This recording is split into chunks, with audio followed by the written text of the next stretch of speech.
All right, class, welcome to another demonstration recording. Today, I am demonstrating how to graph your pigment extract data. Okay, so remember, what do we have going on in this lab section? You've taken a 96 well plate.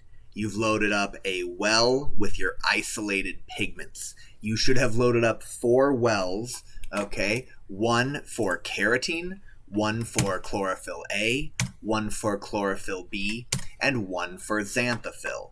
Your data is going to come out in this format, all right? With a bunch of wavelengths running on the left column, okay? This will cover the entire spectrum, okay, of visible light.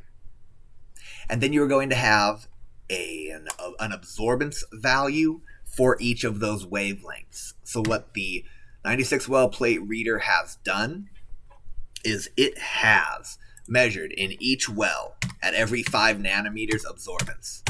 It's a very fast process with the 96 well plate reader. You used to have to do it step by step in a spectrophotometer. That'd be a lot more work, okay? Imagine blanking every time you adjust the wavelength of light. So anyways, you may need to label these columns with the appropriate pigments, but you should know which well has which pigment in it. Make sure that you've labeled each column with each pigment. All right? Cool. So I've already done the heavy lifting in this Excel sheet right here, where I've broken up into each bench, okay, the wavelength values, and then the different pigments. It's easiest if you put the wavelengths of light to the left of your pigment data, your absorbance data, like I have done right here. Okay, great. This is an easy one. If you've done the heavy lifting and the hard work of setting your data up into columns like so, then all you should have to do is click the upper left, okay, the wavelength title, scroll down, hold shift, and click the lower right cell, okay, making sure that you have all of your data encapsulated. Then you can go to Insert at the top of the screen, and then right here, you'll see the chart. I'm sorry, the cursor capture doesn't work here, so you'll have to just look at the top here. Insert X, Y, or bubble chart, a scatter plot. And I like the scatter plot that has the smoothed lines. Okay, here you go. Scatter with smooth lines. Now, our hard part of this lab is going to be cleaning up this figure, because it has everything we need, but it's kind of a mess. So let's go ahead and edit it a little bit. First thing, click the grid lines, okay, and hit delete. Get rid of those grid lines. Next, that x-axis is horrible. It has all sorts of, it has a crazy range of empty values. Now, we only looked at wavelengths from 420 to 750 nanometers. Your lab may have looked at different wavelengths, and that's okay. You'll just need to change your x-axis. So click the x-axis, and then right-click the x-axis. And now you will have an option to format the axis. Click that button, and that's going to open up this window that's floating above my face right now. Okay? You can change the minimum bound to, in this case, 420 nanometers, and the maximum bound for us goes up to 750. So just adjust that as well to 750 nanometers. Hit enter. And now the data is actually, the figure doesn't have a bunch of empty space. You don't need a chart title here. Okay? Click that chart title and delete it. Get it out of here. You do need axis titles though, right? So go ahead and click the little green box to add chart elements. Or you can click this box in the top left to add chart elements, as long as you are in the chart design portion of chart tools. So we're going to go ahead and add in our axis titles. For our y-axis, we're looking at absorbance. Okay. Our x-axis, all right, is looking at wavelength. And our wavelength is in nanometers. Okay. Now it's all looking pretty good. if you set it up with the labels in the data, you even have an effective legend here telling you what each wavelength is. And if you remember from lecture and from the lab, this is pretty similar. This set of data, which was from a class in the past that I taught, this is a good set of data.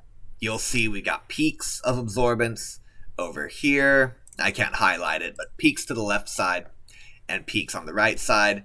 And then that region where there's very little absorbance, that's going to be what correlates to the green portion of the color spectrum, the visible spectrum of light. So that's why these plants look green, because they don't absorb green light. Now, let's go ahead and get into putting this into a nice little PDF format. In my lab sections, I'm requiring a PDF upload. So just follow along with me here. Select the figure. Control-C to copy it.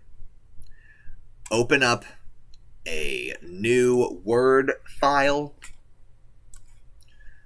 Control-V to paste it. There it is. It's looking great. Select the figure, right-click, and insert a caption. This is figure 1.